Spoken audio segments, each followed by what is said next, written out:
Hello, this is Chris Case, and you're watching the OpenMindSpace podcast. It is June 9th, 2014, and our podcast will be airing every Monday night and Monday night, Tuesday morning at midnight. So I hope you'll catch us on a regular basis. So, since this is our first podcast in this show, I would like to let you know a little bit why I'm not here and why I am here. I'm not really here to tell you what you ought to do. There's already enough people doing that. I'm not really here to dwell on what could be or what I believe ought to be. And I'm not really here to necessarily dwell much on current events. But I am here to hopefully broaden your thinking.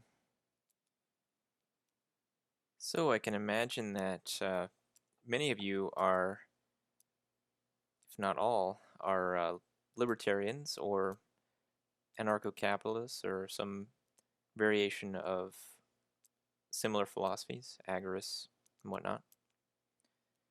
So I want to focus on freedom, which is obviously a very open-ended topic, and that's part of why I enjoy thinking about this particular topic and talking about it, because there's so many different aspects to it. There's so many different ways that we can become more free. It's not just through, philosophical conjecture that we become more free. There are many things that we can do just in our everyday life that can make us more free. And I've always really enjoyed experimenting around on my life to try to come up with ways of kind of molding my life to be more like I would like it to be. I don't want to just take what's handed to me and live the life that have the sole blueprint that the world around us seems to think that we should have. Obviously, there's limitations that we all have. There's responsibilities that we all have to others, given that we rely on others for our survival. But I think no matter how constrained your circumstances may be, for whatever reason, there's quite a bit of room to experiment and come up with ways to where your life works more for you. And that's the gist of what I would really like to talk about, are possibilities that, ways of thinking about things, ways of doing things that can make you more free. I know each thing I talk about may not apply to everyone, but I would imagine at least some of it will apply to you. And you can take what you will out of it. So the first set of possibilities I'd like to discuss with you are possibilities on how to become freer in your online world. There's a lot of what I've seen going on lately in areas like Facebook, for example, have been, people being banned over things that they've said that are unpopular. What we've got to realize about places like Facebook is they're kind of a democracy. They're governed by, whatever, offends people most at that given time. So if there's certain words or topics that offend people, they're going to be going after people who are saying those things. And you may get a lot of attention. It may be a great way of getting your message out there in many regards, because that's where people are. But you are limited by the kind of censoring ability that the mob has on Facebook. And the same goes for many other platforms. I'm just most familiar with Facebook. The problem that it suffers from is the same problem that many things suffer from. It's a centralized platform. If you think about the early days of the internet, you had, when I first got on the internet, there were three major ISPs. There was AOL, CompuServe, and Prodigy. And there were, of course, bulletin boards out there. I'm sure those had been around for a while. But most of the people were on these three major platforms. And at the time, for much of the 90s, I think, you could not actually send an email to anyone. That protocol hadn't yet been standardized, the SMTP protocol. So if you wanted to send a message, you had to be on the particular network. You had to have an account. So that means if you wanted to be able to send messages to anyone on any of the three major providers, you had to have an account on those providers. Well, there was a demand for more openness, for open protocols, and what ended up happening is open protocols were adopted, and the walled garden, so to speak, came down to where you could communicate with people from any of the three providers, or for that matter, from smaller providers that weren't affiliated with any of them. So that really opened up the market for competition and diversity. Unfortunately, we don't have that when it comes to many of the major platforms out there today. I understand why they don't want that. One, people don't seem to demand it from them for some reason. And two, obviously, having a captive base of customers is to your advantage if that's what they want to be. So there's inherent problems with the walled garden approach. They may have great technology. It may be able to kind of minimize a lot of the noise and a lot of the variables, having such control over the network, but it is kind of like, a monopoly in a way, because if you build your social network on somebody's site, then if you ever do anything to dissatisfy them, if they ever choose to shut down, if they ever choose to change their policies, if you fall out of favor with enough of the people on the site, you could end up completely losing the ability to communicate, having to start all over again. And as somebody who's been banned from Facebook numerous times, I know that that's kind of annoying.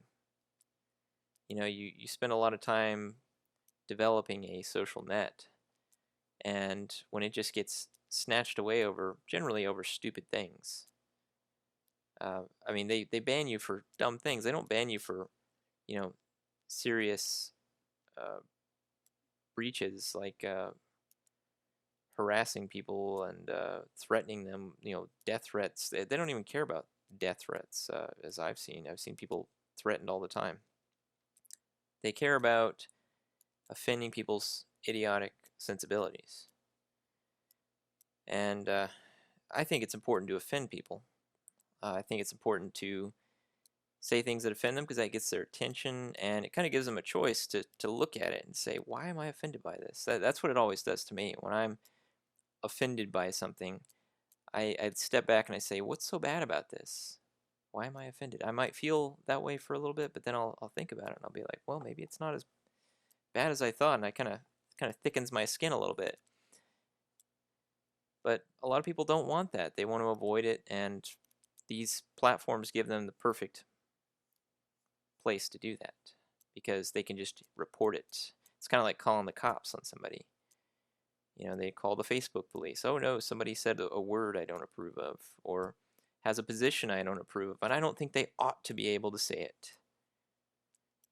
There's all sorts of pages that they try to get taken down.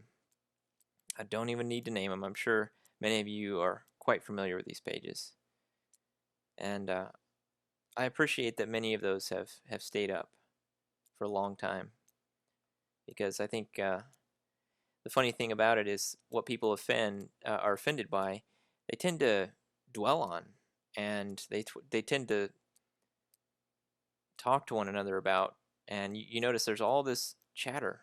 The people who are the most offensive on these networks, they get a lot of attention, and it gets people talking about these things that really need to be talked about, even if it's in the context of people being offended.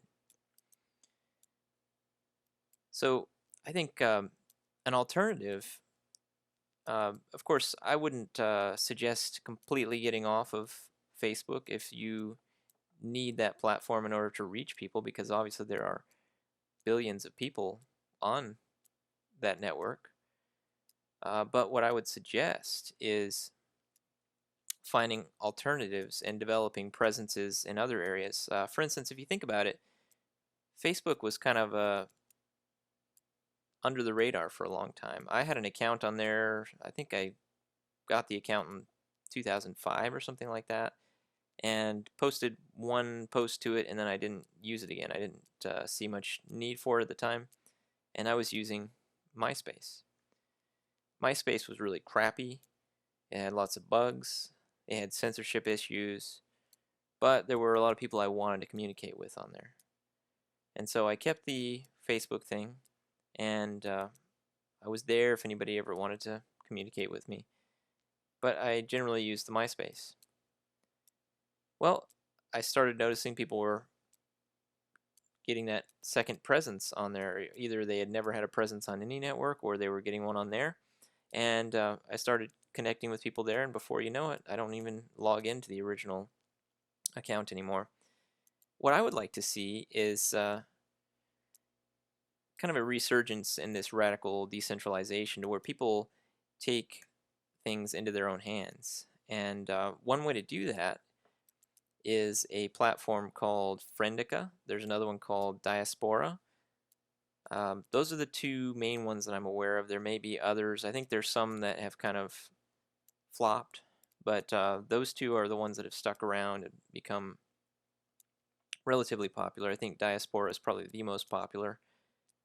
Friendica is up there. I think there's a lot of people from Europe who use it. I've had a Friendica server running for like 3 years, and anybody can run one. And that's the thing. How would you like it if you could have a experience similar to that of Facebook, where you have the wall, and you have the ability to share and select who sees what you are sharing, to have contacts, to see a stream of their activities? How would you like to have that and be able to host it on your own website? To be able to have something similar to installing WordPress, like a 5-minute install, and be up and running and have your own little social media platform, basically, that's able to be in contact with other people in a completely decentralized fashion, to where you could have a server and you could have your profile on there and all your pictures and whatever other content, your statuses, and then other people that could have their own servers, or there could be community servers. I mean, there are already, public servers, there's community servers. I have an open server on OpenMindSpace, actually. I'm going to start another one with a little different URL, because the URL that I have right now is kind of dated. I need to get a different one, but nonetheless, I've got an account on there, and I would sure use it a lot more if there were more people that I knew on there. And I would love to see more people get on there, because I think it would greatly enhance their online freedom. I mean, the only thing that can happen to you if you have one of these, have an account on, say, Friendica, on your own server, the only thing that anybody can do to you is block you, which is really all that, when you think about it, that's about all that can be done when you don't have somebody administering over your account besides yourself. So, hey, there's nobody that can censor you. I mean, you can piss people off and they can leave. They can choose not to associate with you, but nobody can, in some authoritarian manner, tell you that you shouldn't say something and keep you from saying it, which I think is awesome. And, if there's governmental censorship and whatnot, it's going to be next to impossible for them to shut that down. Because in Frenica, for example, which is what I'm most familiar with, I've actually done some software development on it. They actually have encryption, the communication between the different nodes. So, like, let's say you have a Frenica server and I have a Frenica server. Our servers actually communicate by default with encryption. I believe last I checked it was something called Rhino encryption. So all that anyone looking in between would see are encrypted messages being passed back and forth. And if you look at examples where there's been social unrest in countries, they try to block these social networks, but if there's thousands, if not millions, of tiny little nodes, it's going to be very hard for them to block it. So that's something that really greatly enhances your freedom. Another thing that enhances your freedom, if we move beyond that, is just having your own blog, having your own, website, whatever it happens to be. Just getting a little content management service like, software like WordPress or something of that sort. Having a podcast, having a blog. Trying not to be so dependent on these centralized cloud services. Really, the only thing you need, that you really need, centralized cloud services for, is publishing a video at this point, and that's probably not going to be the case for much longer, because server space and server bandwidth is getting very cheap, and I can foresee that it's going to be feasible in the near future to actually host your own videos on your site and not have to worry about getting clobbered by the bandwidth bill. I actually have a VPS that I host a couple of sites for friends, but I've got a few of my own sites on there, and I pay about $20 a month for it, and I get, I don't know, something like 80 gigabytes of disk space. I got a couple gigs of RAM on the VPS. VPS is a virtual private server, so you basically got your own little private server with root access. It's not for people who aren't technically savvy, but then again, you can always get shared hosting space, and you can even install Frenica on shared hosting space. I think I ran Frenica the first time I ever found it. I kind of found it by accident on DreamHost or something like that, and it ran reasonably well considering I was paying, $3 a month for that hosting. I actually opened up a public server, and there were a few hundred accounts on there, and that was during the early days when they were still working the bugs out on it. But if you have your own little server space, you can get a VPS or shared hosting. You can get shared hosting for $2-3 a month if you pay for it for a year. You can get a virtual private server for $10 a month, $5 to $10 a month. It's chump change. And for that price, you can have a presence that's much more difficult to silence.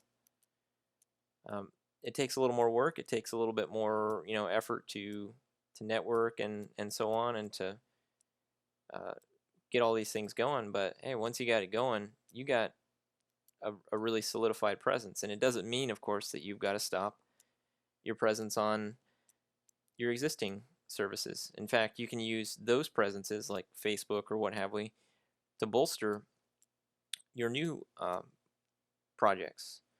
So if you, for instance, let's say you start a blog or something like that. When you're thinking about, wanting to write a lengthy post, a lot of people will do that on Facebook. Well, hey, why not do that on your blog? Type it up real nice, edit it, and then just share it as a link on Facebook. And then you're starting to get get traffic to your blog and have people aware of it, get your message out there. And if your Facebook account ever gets shut down for whatever reason, or you delete it, you're not losing all your great writings. I like to. I've got a blogs. I've got one main blog. I've got one that I just started as a satire blog because I think satire is a great way of getting messages across. And I also have a wiki that I started. I think in the last year sometime I started it. The actual OpenMindSpace.org site is a wiki, and I just whenever I think of something that I want to record down, I put it in the wiki, and I just gradually work on it, gradually refine it, and I think it's got a long way to go. But I think if more of us were to do things like that, were to take the knowledge that we have and put it in some kind of encyclopedic format, it would make it a lot harder, of course, to forget things, but it would also create a vast array of wisdom, because there's so many things that like I have some people in my life who are very intelligent at certain things, and hardly any of their wisdom is written down. And I try to learn what I can from them, and as I do, I try to take it down and write it down. Maybe one day I'll have enough written down to where it'll be really valuable. So while there's a lot going on right now that gives me cause for concern in regards to the centralization of communications on the internet, there is much hope for those of us who do want to be more flexible and more free online. The cost of this freedom is very cheap. It's anywhere from $5 to $10 a month, and the amount of what you get for your money is going up dramatically every year. I've been on Linode, Linode, a VPS hosting provider for a few years, and every year, at least once a year, they dramatically up some aspect of their offerings without raising the price. They give you more disk space, they give you more RAM. Just recently, actually, I got switched over to I guess they built a new NOC or something like that. They have a whole new infrastructure, and this infrastructure has solid state hard drives and a totally revamped network. So I got way more hardware, way more reliable hardware on a better network for the same price. And it looks like solid state drives are becoming the norm for these hosting providers. And I don't know if you're technically savvy, but you got a choice of solid state drives and you got your more traditional hard drives, and solid state drives are much more difficult to break. They don't necessarily crash regularly like your other drives, and even your typical drives are going to be RAID drives, so there's redundancy built in. And then for a few dollars extra a month, and on many of these hosting providers, you can also get them to back your stuff up to a completely different machine, probably on a different rack somewhere. So you don't have a whole lot of chance of losing your stuff that way. And on top of that, you can also, if you're savvy with it, you can have mirrors for your site in other countries, either for traffic distribution or for backup. For backup capability. I'm kind of experimenting around with some of that right now. That may become more necessary as I grow my presence on some of my websites. But the technology is evolving very nicely, especially the software. Being able to have a database mirror across thousands of miles has become much easier than it used to be, or to have clusters or what have we. And to be able to handle a great deal of traffic large traffic spikes, there's optimizations that many of the software platforms have that can cache your content, and there's also ways of load balancing that can make it easy. So I see lots of people in the libertarian movement have sites and talking about how their sites are crashing and whatnot. I think many of them aren't very aware of how to, what kind of technology is at their disposal, but it's amazing what you can do with very little money, things that would have been extremely expensive just 10 years ago. The capabilities that we have are amazing. It's like, in a way, it's kind of like Christmas every day. We've got just some capabilities that would have cost you, it would have either been completely unavailable just 10, 15 years ago, or would have been so expensive that it would have been out of your budget that most people could not have afforded. Yet now anybody can afford.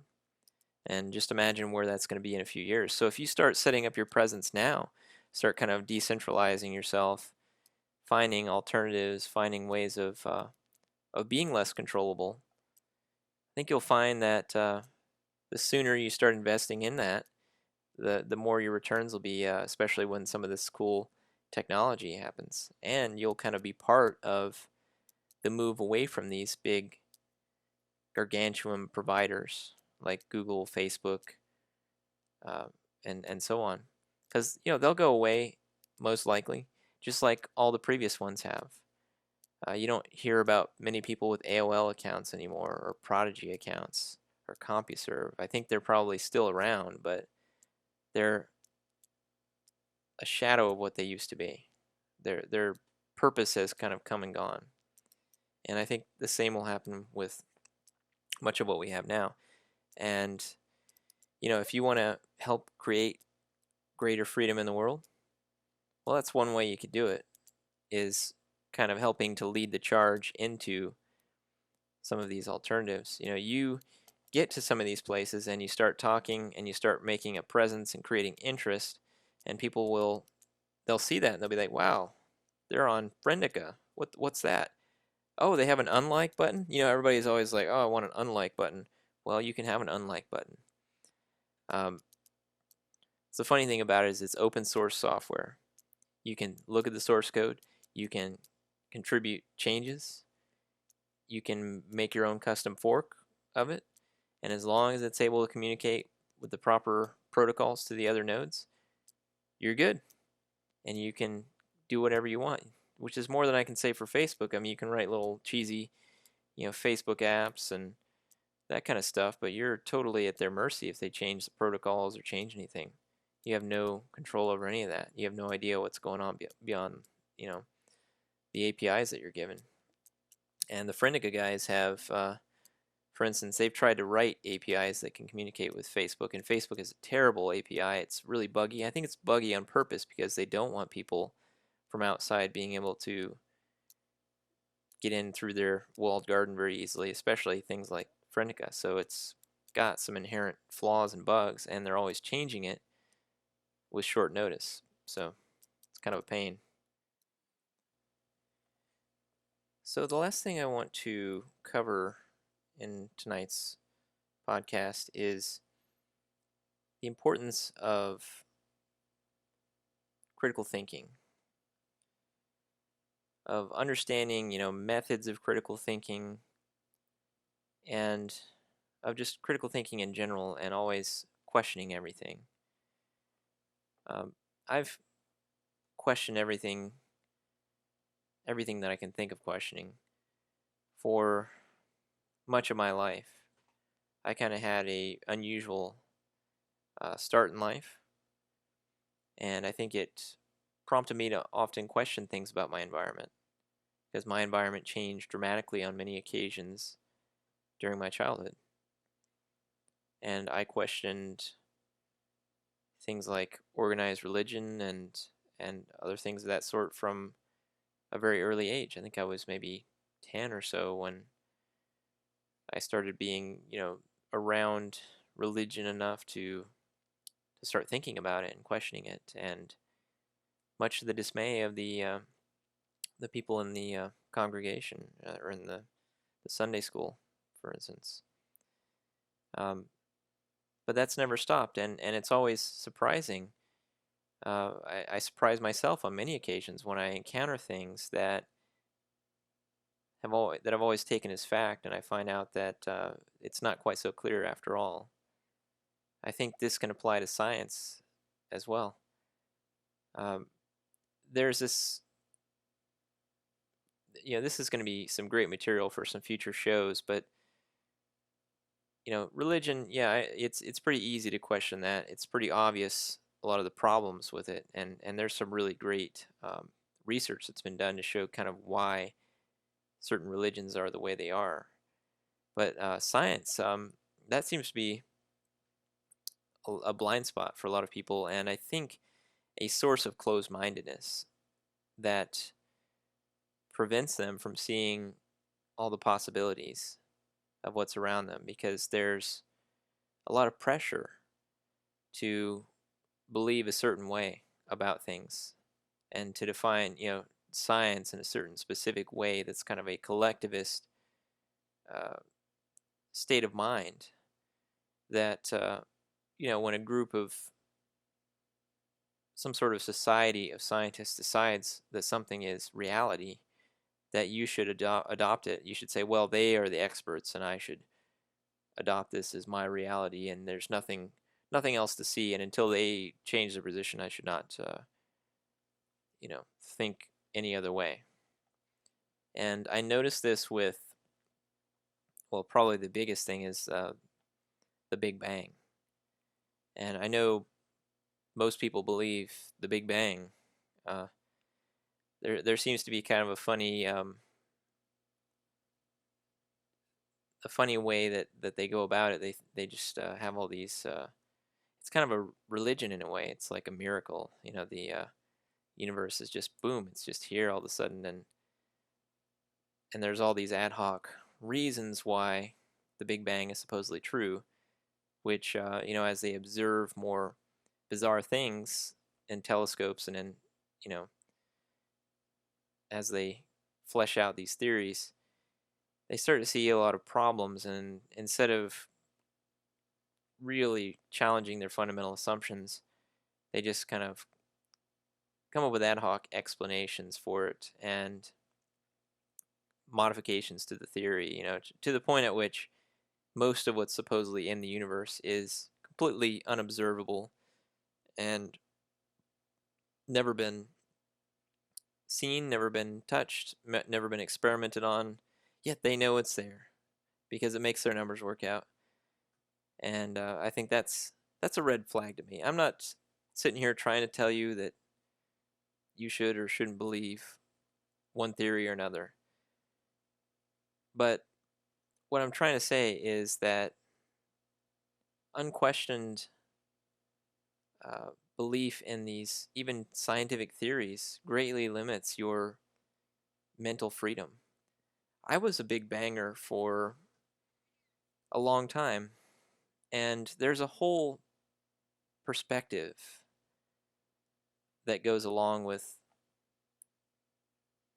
adhering strictly to some model of the cosmos, because that's part of our reality. That's part of how we imagine that life is, that reality is.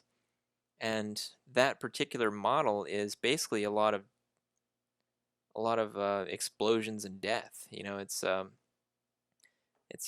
that is the universe was just shat out of a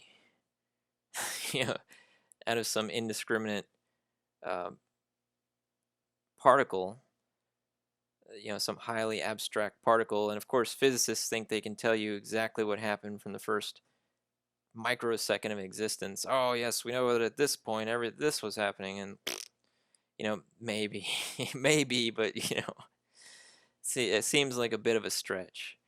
But of course, if you go on with that theory, and you look at the implications and what they believe at least will happen, they think that the whole universe is going to either peter out um, and freeze, and there won't be any stars left, or that it will just come back crunching down on itself. Those are the theories I remember them purporting in many of these scientific supposed documentaries. And I think it's important to realize that it's just a theory, and that there are other decent theories out there. They may poo-poo all over them and say that they're terrible theories, but you know, it's important to bear in mind that many of the theories that eventually were adopted were poo-pooed for quite some time by the larger community, and I don't think they're beyond missing something that is a decent theory in order to kind of preserve the status quo. We got to realize that science is a lot of it, especially theoretical science, is funded by the government. So there's all these kind of bizarre forces tugging at it to try to, I'm sure there's many well-meaning, decent scientists who work for government funding, but this is the government. They're making the decisions. If they want a certain kind of science to be advanced, they're going to choose to fund a certain kind of science. And as with anything in government, there tends to be a gravitation towards the status quo.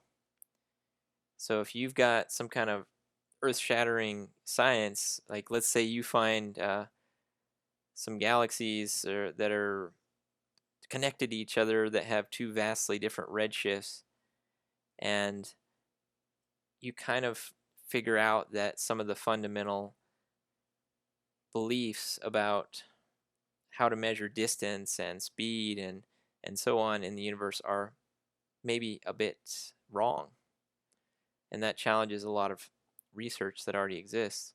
Well, the tendency is going to be to say, oh, it must be wrong, throw it out, shut the program down, cut off funding. This must be Photoshop. There must be something wrong with this picture. That's what's happened. I'm not saying it's necessarily true. I think it is. But I'm no expert. And part of the reason why, I may be in a better position to, myself and you and anyone else may be in a better position to judge what's true in this realm, is that you don't have an income staked on it. You don't have to please the community. You don't have to function well in a community of people who will try to ostracize you for having unpopular theories. You can theorize all you want. You may not be, some masterful mathematician or theoretician, but you can learn critical thinking, and you can consider the possibilities. And even though things like physics and anarchism and whatnot are often kind of abstract and may not apply to a lot of, in many cases at least, may not apply to real life situations, the kind of freedom of thought that you can develop through considering these topics will benefit your entire life. I mean, if you are in a very small box and you don't realize it and you don't ever try to get out of it, there's a lot of possibilities that will pass you by every day. And particularly with this whole anarchism or anarcho-capitalism, agorism, whatnot, gives you a kind of worldview that opens up a lot of possibilities that you previously wouldn't have even thought of, because you would have been previously thinking about, existing in the current system, having the kind of blueprint for your life that you've been taught you should have from a very early age, instead of taking it upon yourself to discover these things for yourself. It's the possibilities that are opened up by rediscovering and constantly challenging your assumptions they're amazing. I mean, I can tell you just from my own experience, it's amazing, and I'm sure many of you are doing the same. But we've all got our blind spots. I find that in the kind of anarchist crowd, there's a lot of people who I think government science is a blind spot for them. They consider, whatever these communities of scientists who are funded by the government, even if they weren't funded by the government, they consider that whatever these scientific kind of collectives decide about a particular topic is to be, is not to be questioned, and that you're a pseudo-scientist. There's all these ad hominems. You're a pseudo-scientist, and that they don't even bother to even think about it.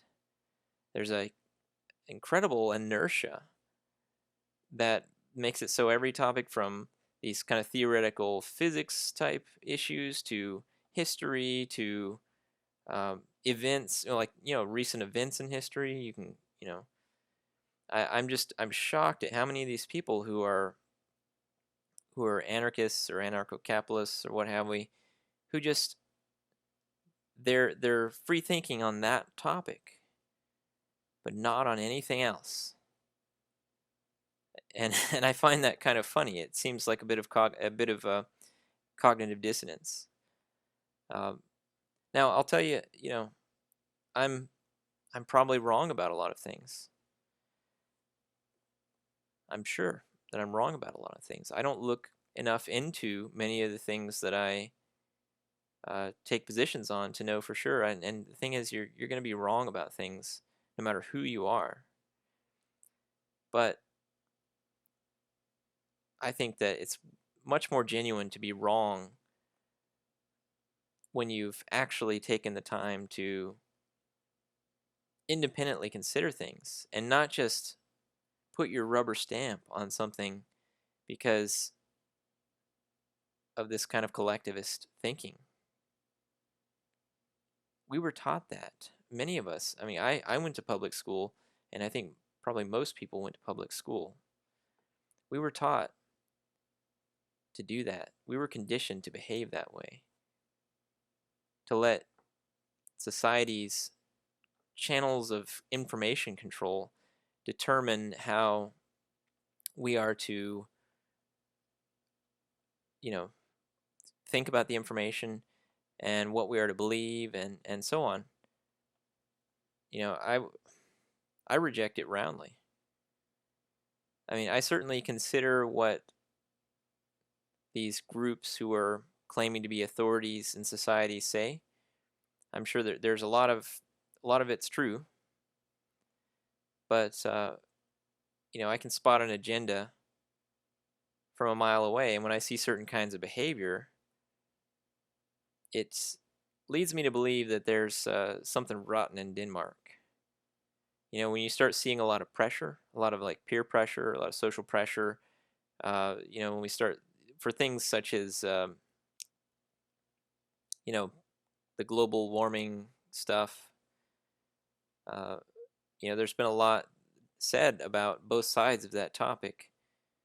But, I kind of know that there's at least a fair amount of bullshit to it.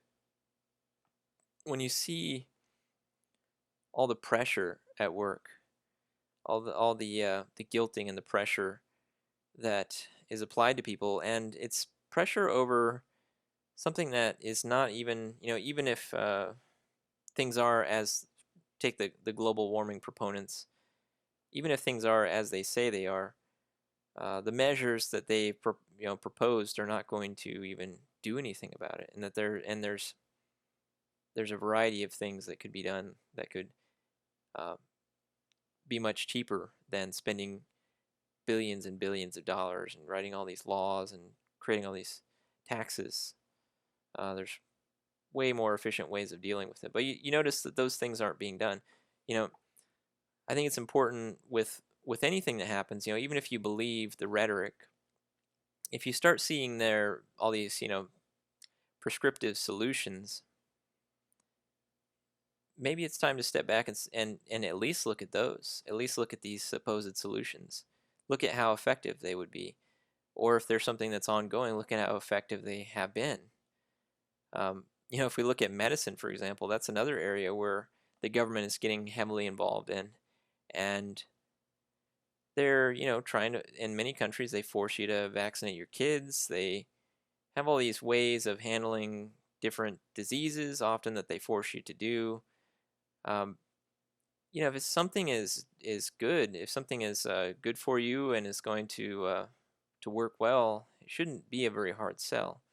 However, when it has to be forced on you and pressure has to be applied, that's a clue. Doesn't necessarily mean that it is the case that there's a problem, but that's a clue that there's something a bit rotten going on.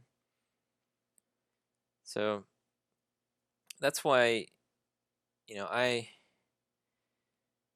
do as much as I can to try to refine my critical thinking skills and to be open to information, to be open to possibilities, and not just rely on these kind of outside collectives to decide reality for me. Imagine what could happen if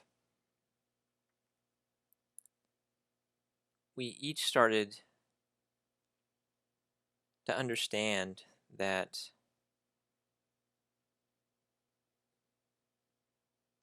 the meaning that we have in life is created by us. It's based on our own preferences. Any sort of decision about value is going to be based on our own individual preferences. There's a tendency, I think, as part of our conditioning, our collective conditioning, to try to assert that there's all this objective value in this and that, and that there are certain ways that everything ought to be done. And there may be a wide agreement on many things. I mean, there's certainly much of what's encompassed in the non-aggression principle is rather agreeable to most people, but it's not to everybody. So it's it is a principle, and it's a sort of abstract moral principle, set of principles. But at the end of the day, we've got to realize that people have preferences that may differ from yours. And in some cases, these preferences may kind of come to blows with what you think of as some kind of sanctified aspect of your reality. If somebody prefers to make their living by robbing people, for instance, then that's going to get in your way. And a lot of times they have very elaborate rituals around this, like government, where there's all these silly rituals, and people, who wear fancy clothes, or uniforms or badges or whatever, and they go to work every day, and their rituals are very strong because they've been doing them for so long. These patterns, one thing about nature is that the more a pattern is repeated, the stronger it becomes, the more efficient it becomes.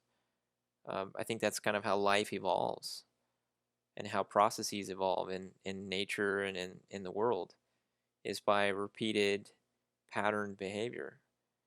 And so this pattern of, nowadays statism has been going for quite some time, and it's been everybody alive. It's been pretty much the dominant force in the world, in some regard at least, for most of their lives. Fortunately, there's a lot of market forces at work as well. But when I think of liberty, I think it starts with each of us becoming freer internally in our own heads, for one, learning how to be more open-minded in our thinking, learning how to use critical thought to kind of sort out contradictions and arrive at more truthful realizations, and to kind of expand that bubble out from ourselves, to our family, having better interactions with our family members, having more truthful kind of relationships with people, with our family, our friends, choosing to associate with people of integrity, uh, demanding integrity from those around us. Um, just understanding what our preferences are and living our lives to in a refined manner that allows us to realize what we want out of them. And then, as we expand out, we can increase the size of our bubble, increase the size of our network, and before you know it, things really start to change. But the most that we can do is in our own lives.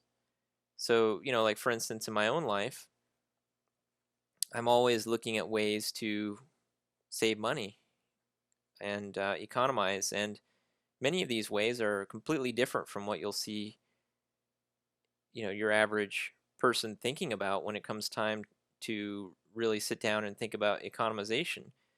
For instance, I produce sprouts in my kitchen. I have all these sprouting jars and I grow, the amount varies, but I'll grow several quarts of sprouts on average a week. And I've got microgreens, so I'm growing these trays of greens on shelves in one of my rooms and producing food, for very inexpensive, very small amounts of money.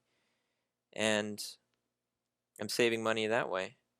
And, I'm obviously doing more traditional ways of saving money as well, but, you know, just always trying to think about different possibilities, looking around and seeing what's being done, maybe what's not being done, and trying to come up with something new. But there's a lot of things that are already being done that I think many people are not aware of because they're set in their patterned way of thinking to such an extent that it just doesn't even occur to them. You know, um, I know many people in the uh, kind of freedom, liberty type community are interested in things like gardening, and I've been into gardening for quite some time, but it wasn't until I discovered how great, sprouting and microgreens are that I really started producing meaningful amounts of food. I mean, I'm producing several pounds of food a week on average, and I've never been able to do that with the garden. So just another example of how thinking outside the box can really be helpful. So anyways, I would like to thank you for hanging in there. This being our first episode, it's going to take a minute to kind of get into the swing of things and figure out a pattern that works well for the show. Kind of green at this. I'm not used to really putting a lot of production value into my podcast. I'm kind of used to just recording it and slinging it up there. But I'd like that to be different for this show. I'd like to do it at a certain time and do a good job at it. And if there's any feedback that you can provide me, I would greatly appreciate that. I'm sure I'm going to say things that you disagree with, and that's good. That means I'm actually saying, speaking from my heart and saying what I believe, and not just trying to cater to your prejudices. So we'll be on here every Monday night. Just as a reminder, every Monday night, Tuesday morning at midnight. I'll try to make it every week I can. And we'll work on refining things, and we may have live shows sometimes if I can get some people interested in being guests who are interesting that I think to the audience. We'll get some guests on here and do something like a Google Hangout or a Skype call or what have we. We may, we'll either do it live or recorded. I know some really cool people that I would love to maybe have on if there's some good chemistry there. So we'll give that a try. And I do want to thank Michael from Voluntary Virtues for inviting me on here. I'm really optimistic about this expansion that he's doing here with this network of podcasters, vloggers, whatever you want to call it. I think that has a lot of potential, and I think as time progresses, we'll see this become an interesting phenomena. So I would invite you to check out my websites. The wiki I mentioned is openmindspace.org, and I have a personal blog actually at mystrange.mind.com. And if you want to send me an email or something, my email address is cc@chriscase.cc, and I hope to hear from you, and hope that we can continue to evolve this show and have an interesting set of topics for discussion.